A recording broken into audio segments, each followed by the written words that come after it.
Howdy, everybody. Anybody having fun yet? All right.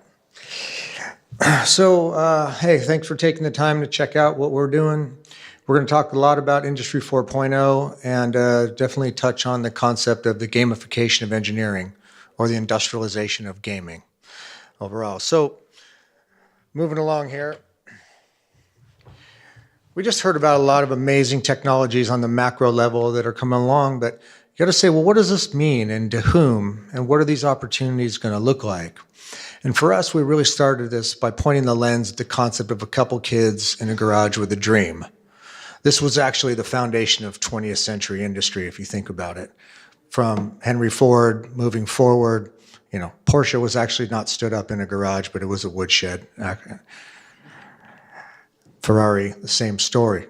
Guys with dreams, a lot of skill set, innovation, but did it the hard way, and it was simple at those times. We've obviously moved on to more complex times, and along the way, that thought of kids in a garage with an industrial dream has faded away. The digital dream, yeah, for sure. If I said, hey, do you think a couple kids in a dorm room could start a social network? You'd say, yeah, I think that's possible. It's a pure digital play. We believe in that. But when we start talking about big industry, heavy industry hardware, that's a tricky dream. But so just hold on to that for a second as we move forward, because I'm going to come back to it.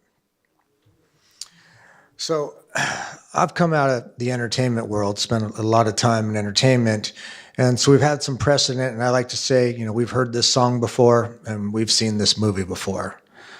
Big disruption of established industries have happened before our eyes. Start out the music industry.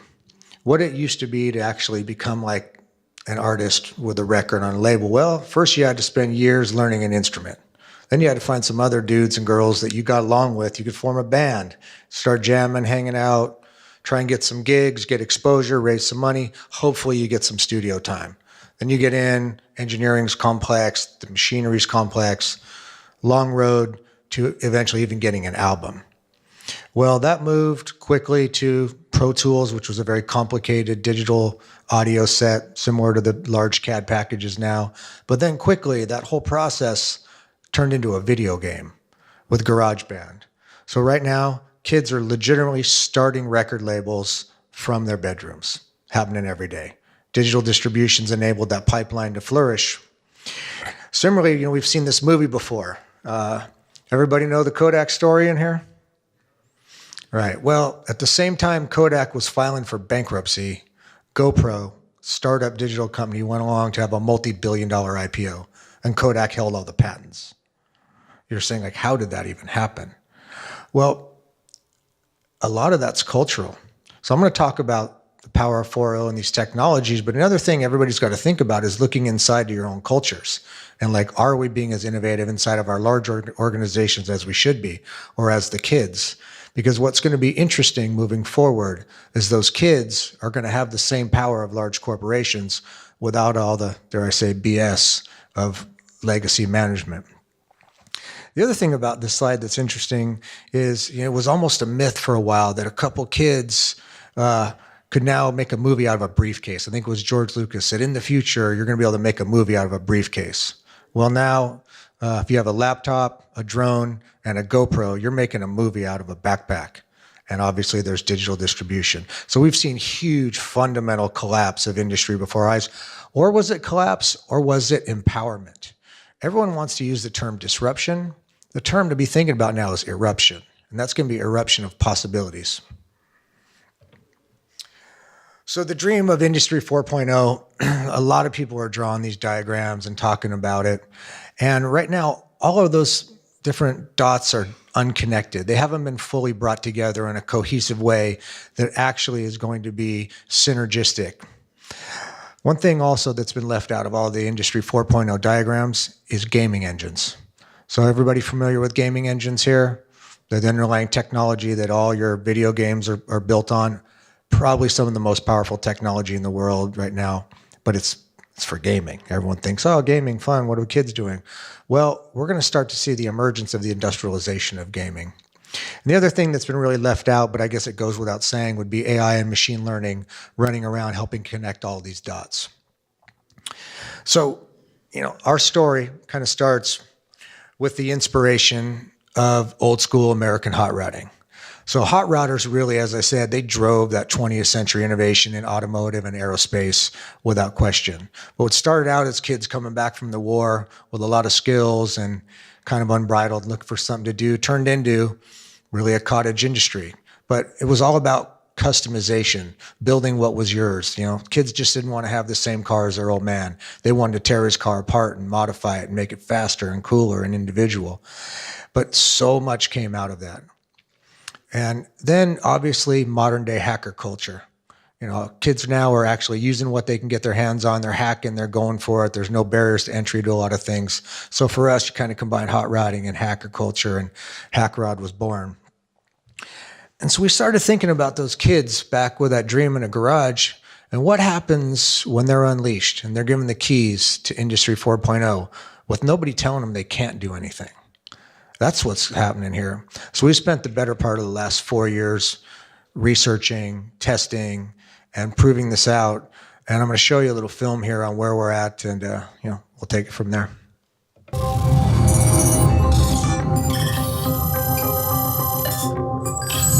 Imagine that you could design and build the car of your dreams as easy as playing a video game.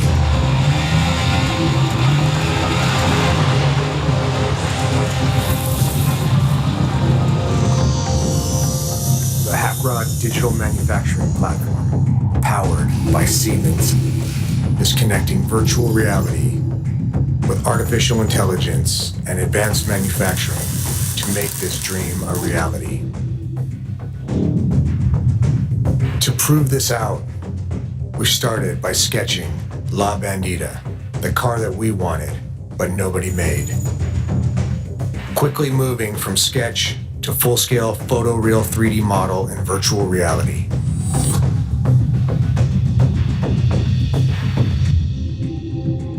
Allowing us to perfect the design and aerodynamics digitally, moving back into the physical world and connecting with the Internet of Things. We deployed sensors and scanners to capture 50 years of automotive knowledge.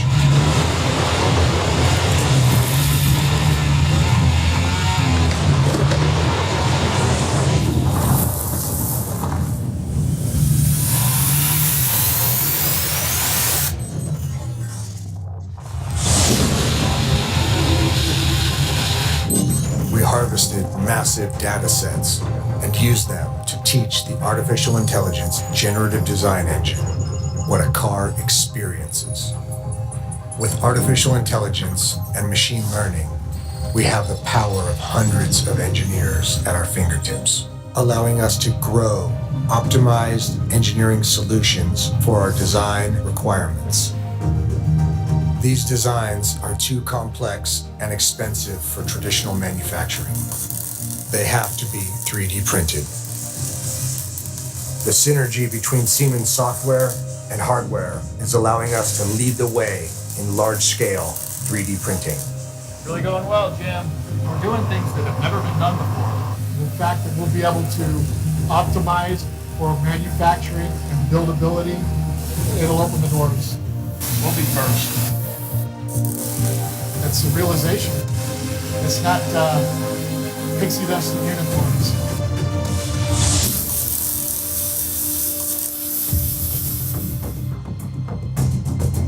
We are now printing a full-scale car in aluminum. La Bandita is not a concept car. It's a proof of concept of an entirely new way to design and manufacture. And if you can build a car this way, you can build anything.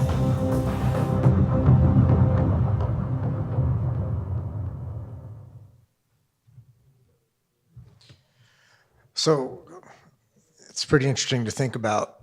We're a small startup overall, but we actually, in the palm of our hands, have the power of large-scale automotive companies. As much computational horsepower and a lot more technology. And this is pretty wild if you start to think about it. The digital age is here, but now we're crossing the bridge cyber to physical.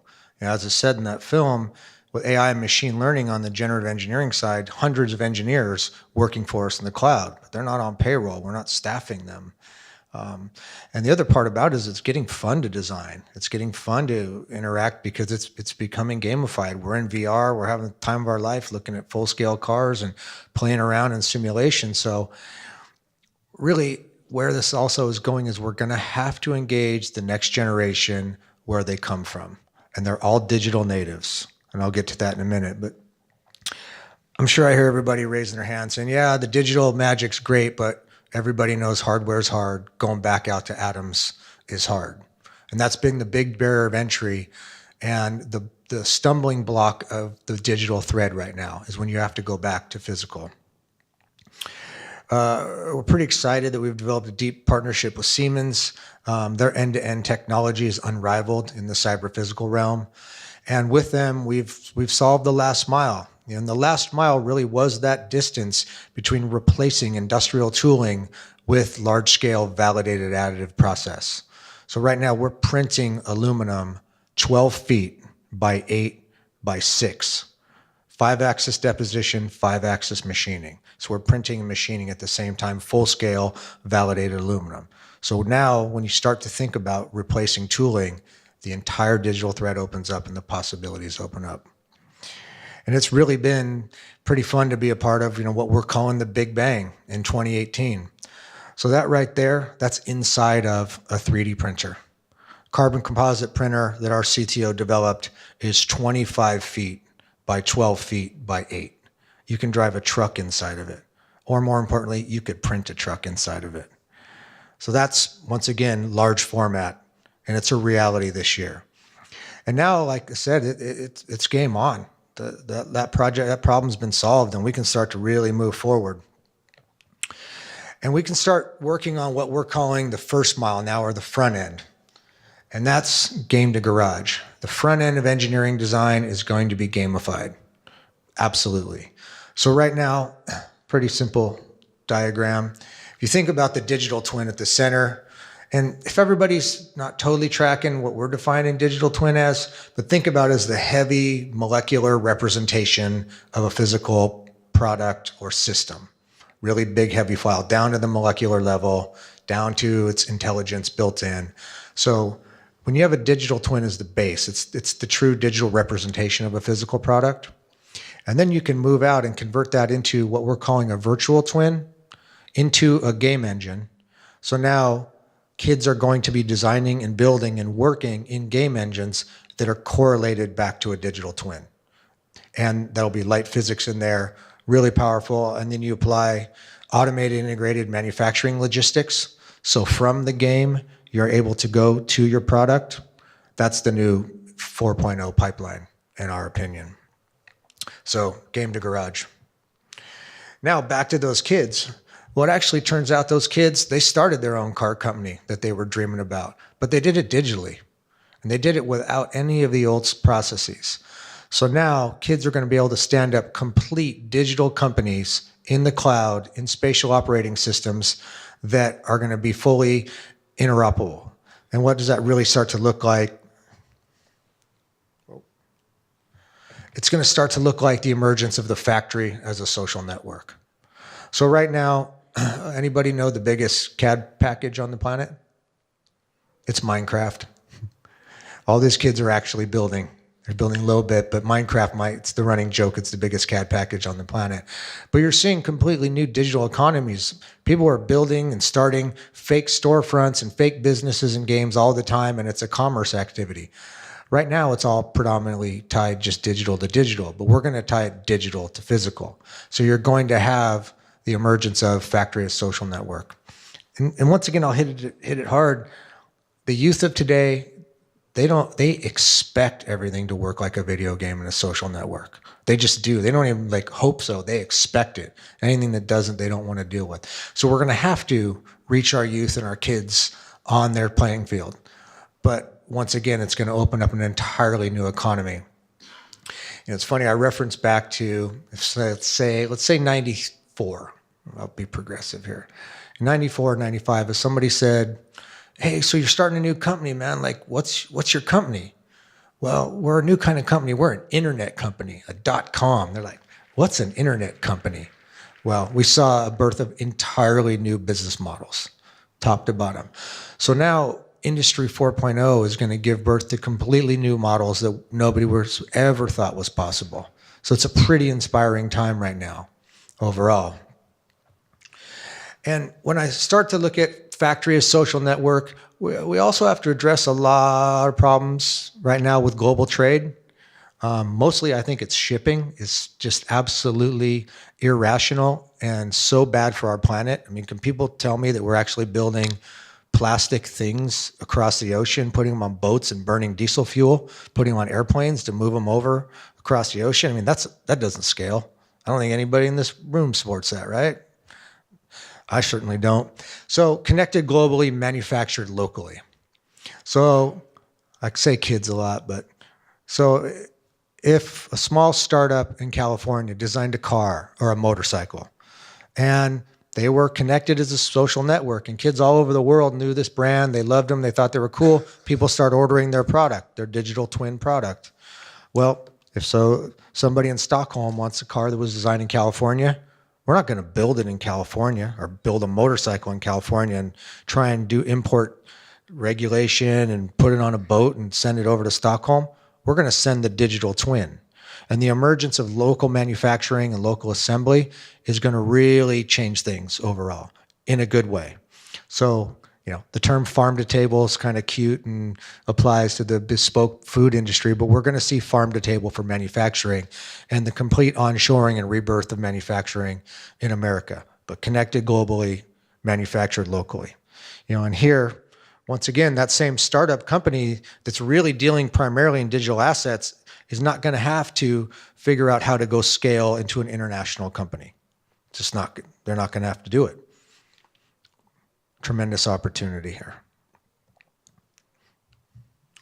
And the last part of how I kind of like to see things working is, obviously everybody here knows WeWork. Is everybody pretty much familiar with WeWork? So WeWork is co-op office space. They're a $20 billion company, but you can go in and buy temporary membership, temporary rent, and you can start your startup in a really kick-ass office all around the country, and it's temporary. You don't have to go get in the real estate build, sign 5-year leases, all of that at a startup. Similar things going to happen in manufacturing. And on this case, I like to, use these guys. We reference Kodak, so why don't we throw Sears in there too? They're having a bad year. And what this looks like is dead consumerism. But dead consumerism now could maybe become the birth of creationism, or the consumer being able to create the things that they want in their life. We've already talked about advanced manufacturing replacing tooling, so now the on-demand economy should kick in. And in this case, with the help of automated integrated supply chain logistics, delivering a lot of parts to a system, you roll into this Sears, and now, it becomes not a department store, but a manufacturing center and an assembly center. And we feel like this is going to be a big part of the future of work and the onshoring of jobs in the country. So this used to maybe be the, makeup department, the appliance department. Well, now it's the metal 3D printing department. And these machines are accessible, they're going to be available, and you're going to start to see places like Sears be reborn as U.S. manufacturing facilities. And the equipment's here. So right here, we got a big aluminum print sitting on the 12-foot printer. And once that comes off, the kids can then maybe move over to the assembly department. And in this case, that La Bandita car you saw in the movie, she happened to get 25 orders. No tooling, no capitalization, paid on demand. They were produced in a distributed manufacturing model. A lot of the subcomponent systems UPS brought in, they brought in the brakes, the tires, the wheels. We didn't have to build that from scratch. And this young startup was actually able to co-op to Sears. They don't have to own it forever. They can come in, get their time. They were able to put together a team of young assembly experts and actually bolt together some pretty cool cars. Once again, entirely new business model, entirely new economy. So overall, the message here is the future's bright, but be prepared because small enterprise and startup culture is really going to flourish and be knocking on the heels of a lot of big industry that are asleep at the wheel. So once again, thanks, and hopefully we'll see you at a converted Sears sometime soon.